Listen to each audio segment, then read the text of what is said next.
I want to draw your attention here to the visual here, okay? Trump inauguration fund, Amazon, $1 million, Meta, $1 million, Google, $1 million, Microsoft, $1 million, Apple, $1 million, OpenAI, $1 million, and the list goes on.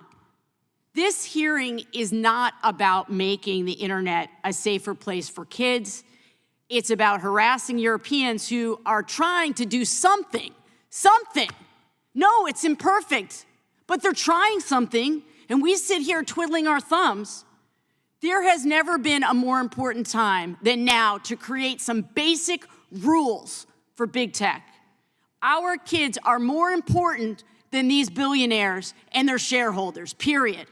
If we truly want to protect our kids, we have to push back on unrestrained corporate power and try to retain some moral clarity in this moment. You know, I spent my August traveling around my state listening to Vermonters tell me what was on their minds, and there was one constant thread, and that was fear and concern for young people, for their safety, for their future.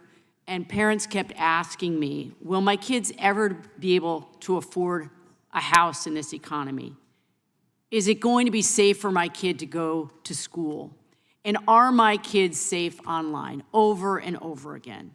And I want to tell you about one conversation I had with a high school student in Vermont who said to me, we all know that social media on our phones is hurting us.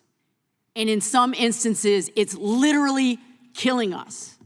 And what he wanted to say is, what are you doing about it? What are you doing about it?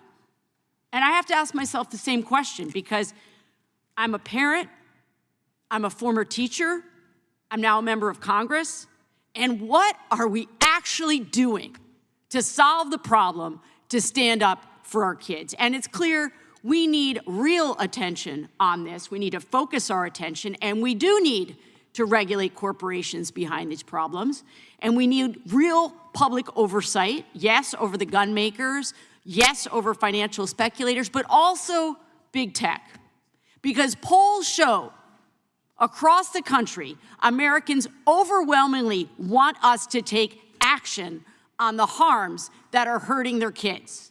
And yet here we are, first hearing back. We're not talking about the AI platforms that are leading kids to self-harm. We're not talking about the algorithms profiting off of teens' eating disorders. We're not working together to hold big tech accountable. No, we're here talking about how other countries are being too mean to big tech. It's gross. Professor Kay, thanks for being here. Can you briefly describe how the EU's Digital Services Act regulates social media content for children?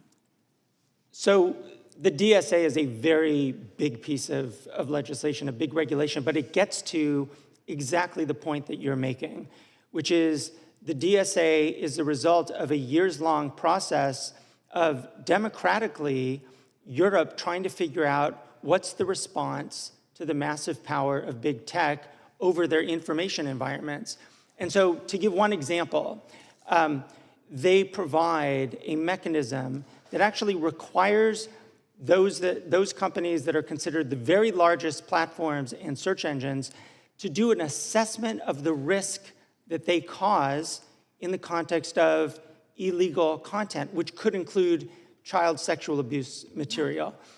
That is really only doing that basic risk assessment that we should imagine all companies would do. Exactly. And then based on that, they're actually obligated to take mitigating measures against them. So that's one example. Yeah, I mean, this is bare minimum stuff here, right? Mm-hmm. Bare minimum. Yep. Risk assessment. What are we subjecting our children to? Correct. And so in your assessment, does the EU prioritize protecting kids and teens from content related to suicide and self-harm?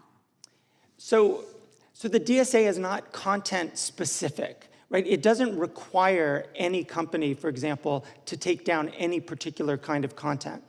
But in the risk assessment provision, it's pretty clear, and if you read the negotiating history around the DSA as well, it's pretty clear that this is one of the key issues that concerns Europeans and thus concerned the regulation as it was adopted. Thank you. I really appreciate you being here to balance this out. We should be looking at any country around the globe who is actually trying to do something.